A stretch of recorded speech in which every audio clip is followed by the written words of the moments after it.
Dear students, course number GPB 311 crop improvement के अंतर्गत हम मेज ब्रीडिंग मेथड्स पढ़ रहे हैं। पिछले वीडियोस में हमने मेथड नंबर 1 यानी पॉपुलेशन इम्प्रूवमेंट पढ़ा। आज मेथड 2 और 3 या 2 में दोनों को हम शामिल कर सकते हैं, synthetic variety and composite variety. तो आज हम इनके बारे में चर्चा करेंगे। वैसे तो दोनों करीब करीब सिनोनिम नाम से जानी जाती हैं, एक दूसरे के पर्याय के रूप में जानी जाती हैं, और इनके बारे में हमने डिटेल में बाजरा ब्रीडिंग मेथड्स पढ़ते समय भी हमने काफ़ी चर्चा करी है, काफ़ी इसको समझने का प्रयास किया है। फिर भी मेज के संदर्भ में हम इन्हें पुनः एक बार आपके मार्गदर्शन हेतु और आपकी जानकारी हेतु प्रस्तुत है। So what is synthetic variety?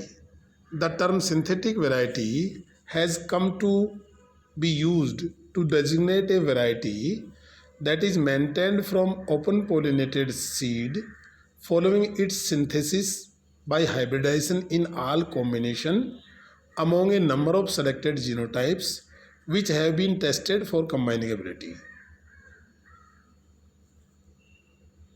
It means synthetic variety क्या है? सिंथेटिक वैरायटी में नंबर ऑफ कंपोनेंट लाइन्स हैं, उनको हम ओपन पोलिनेशन में सिंथेसाइज करते हैं by hybridization in all possible combinations, और जो सेलेक्टेड जीनोटाइप्स हैं या जो इनब्रेड्स हैं या जो भी जीनोटाइप्स हैं, वो इनब्रेड्स भी हो सकती है, कुछ और भी हो सकती है, ऑलमोस्ट इनब्रेड होती हैं।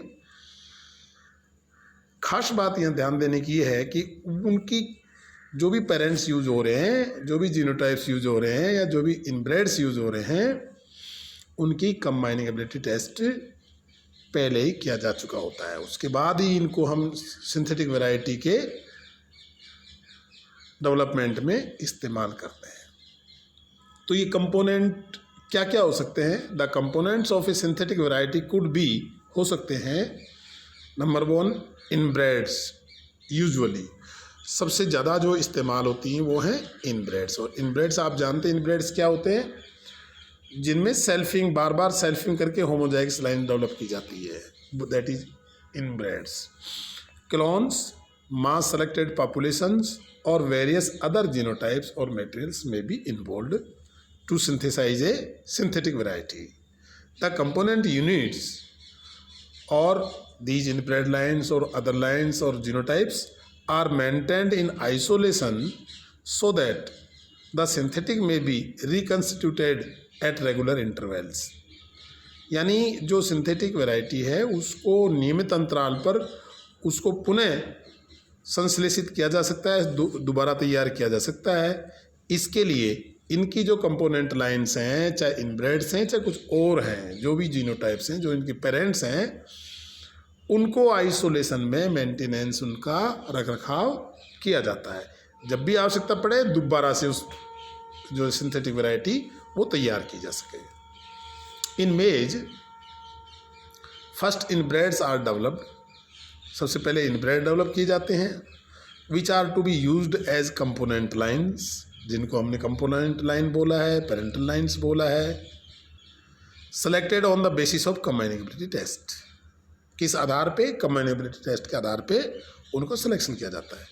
द कंपोनेंट लाइन्स और almost inbred lines are crossed in all possible combinations, उनको सभी जो संभव ऑल पॉसिबल कॉम्बिनेशंस का मतलब एकदम ओपन पोलिनेशन में उनको क्रॉस कराया जाता है।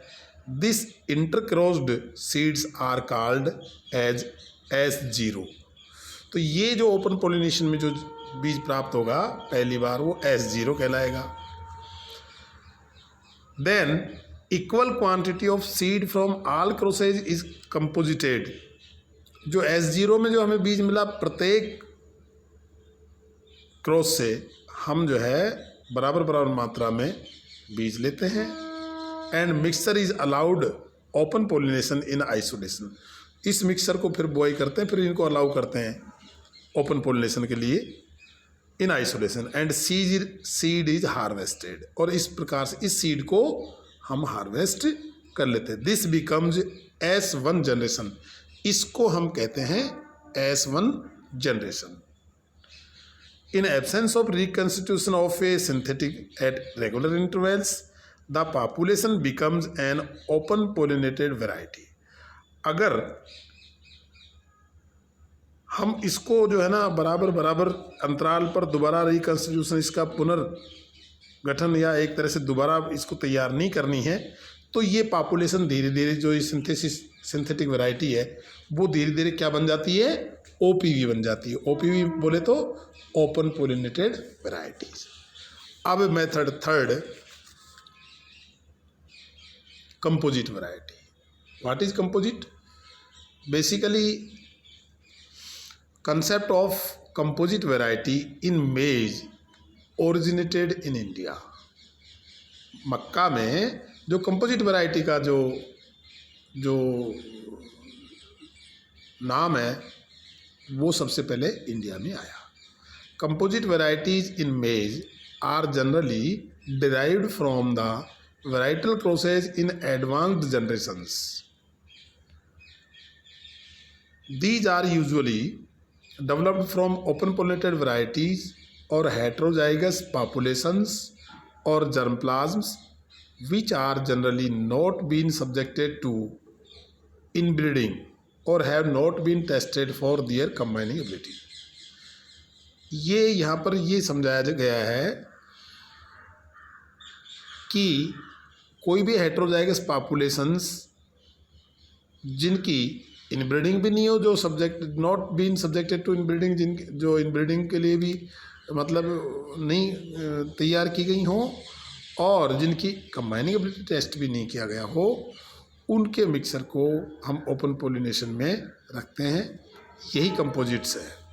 और कंपोजिट्स में और सिंथेटिक में यही एक मोटा अंतर है, एक बड़ा अंतर है कि इसमें कंबाइनिंग एबिलिटी टेस्ट नहीं किया जाता जो कंपोनेंट लाइन्स हैं उनका, और जो सिंथेटिक वैरायटी जो डेवलपमेंट उसके जो कंपोनेंट लाइन्स हैं, जो पेरेंटल लाइन्स हैं, जो इनब्रेड्स हैं, उनकी कंबाइनिंग एबिलिटी टेस्ट पहले ही की जा चुकी होती है।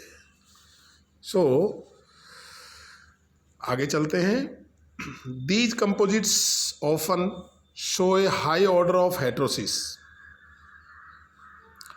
इन F1s when widely diverse populations are crossed। ये कंपोजिट मतलब काफ़ी हेट्रोसिस शो करती हैं F1 में, पहली जनरेशन में, अगर उनके जो पेरेंट्स हैं, जो पॉपुलेशन जो यूज़ की हैं, उनमें कंपोनेंट लाइंस जो यूज़ की हैं वो अगर डाइवर्स हैं, genetically they are diverse sorry. Advance generations of such heterotic crosses often stabilised yield. इनकी जो एडवांस अगली 2-3 जो जनरेशन्स हैं वो यील्ड को स्टेबलाइज करती हैं।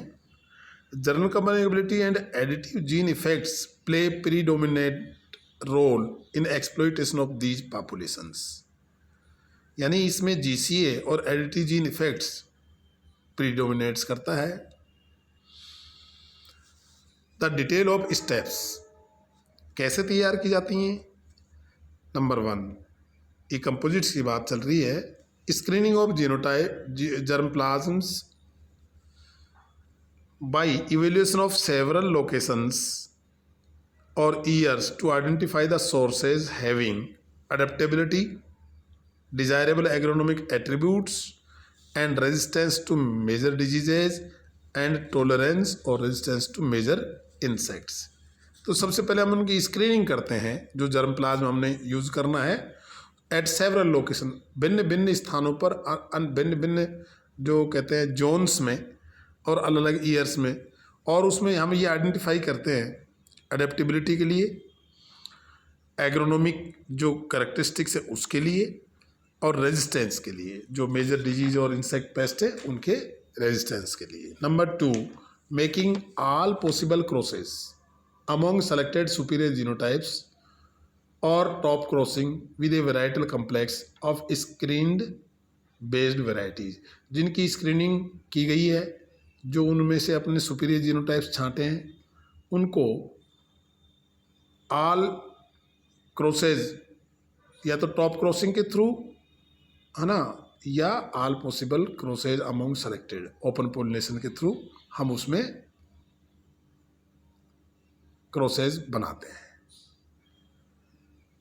टॉप क्रॉस में कैसे करते हैं अपन? टॉप क्रॉस में ये है कि जो पेरेंट्स हमने छांटे उन सब का हम पोलन लेकर के और मिक्स कर लेते हैं, और फिर सब जो फीमेल पेरेंट्स हैं उन पर डस्टिंग कर देते हैं, और या फिर हम ओपन पोलिनेशन में छोड़ देते हैं। दोनों तरीके से किया जा सकता है। Number 3, conducting multi location test with F1s and F2 generations of varietal crosses and selection of F2s showing desirable agronomic features along with least decline in F2। इस प्रकार से हम F1 और F2 में सिलेक्शन करते हैं, F2 में भी सिलेक्शन करते हैं डिजायरेबल एग्रोनॉमिक फीचर्स के साथ में, बशर्ते कि वो डिक्लाइन नहीं हो, यानी उसमें गिरावट नहीं आए पैदावार इत्यादि में, उसकी उपज इत्यादि में। Number 4 and last, evaluation of selected F2 populations and identify of best one. हम F2 पॉपुलेशन को इवेल्यूएट करते हैं, परीक्षण करते हैं, और best one as practically composites are constituted by composing seeds of various populations.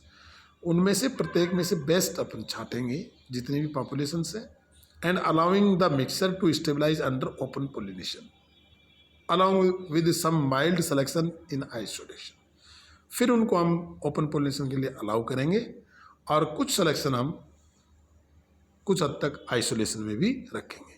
The constituent entries may not be maintained for reconstituting the composites. A composite may serve as base population for developing inbreds। Ultimately यहाँ ये कहा गया है कि जो constituent entries है, जो component lines हैं, वो मे not be maintained for reconstitution, दोबारा उसके पुनर्गठन के लिए जैसा कि सिंथेटिक्स में करते हैं, इसलिए इसको अलग से मेंटेन करने की आवश्यकता नहीं है। और कंपोजिट वैरायटी एक इनब्रेड को डेवलप करने के लिए एज ए सोर्स और एज ए पेरेंट भी यूज करते हैं, की जा सकती है। तो इस प्रकार से हमने ये सिंथेटिक और कंपोजिट का कंसेप्ट जाना और पढ़ा। अब हमारा जो चौथा और इम्पोर्टेंट जो मेथड है ब्रीडिंग फॉर मेज, वो है हाइब्रिड्स। अगले वीडियो में हम हाइब्रिड्स स्टार्ट करेंगे। Thank you.